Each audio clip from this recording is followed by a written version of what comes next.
तो स्टूडेंट्स, आज हम अकाउंट्स की बेसिक टर्म्स के बारे में समझेंगे, क्योंकि कोई भी अकाउंट समझने से पहले हमें उसकी बेसिक टर्म्स की नॉलेज होना बहुत ज़रूरी है।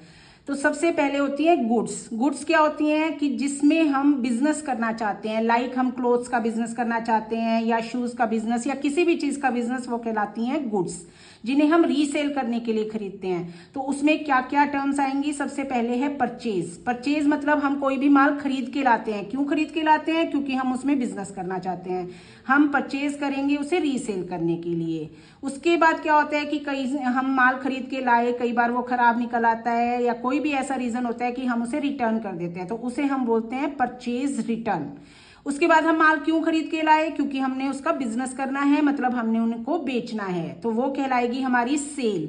फिर उसके बाद कई बार क्या होता है कि कस्टमर माल लेके चले गए लेकिन उन्हें किसी वजह से पसंद नहीं आया, तो वो हमारा रिटर्न कर जाते हैं, तो वो टर्म हमारी हो जाती है सेल्स रिटर्न।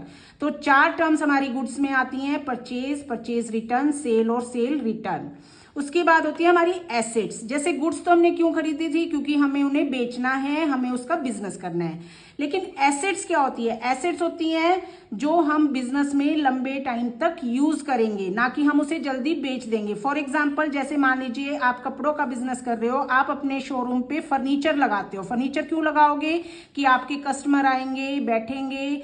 आप अपने कमरे में, अपने शोरूम में एसी लगाओगे। क्यों लगाओगे? उनके कंफर्ट के लिए। तो जो चीजें आप अपने बिजनेस में लंबे टाइम तक यूज करने के लिए लेते हो, वो कहलाती हैं आपकी एसेट्स।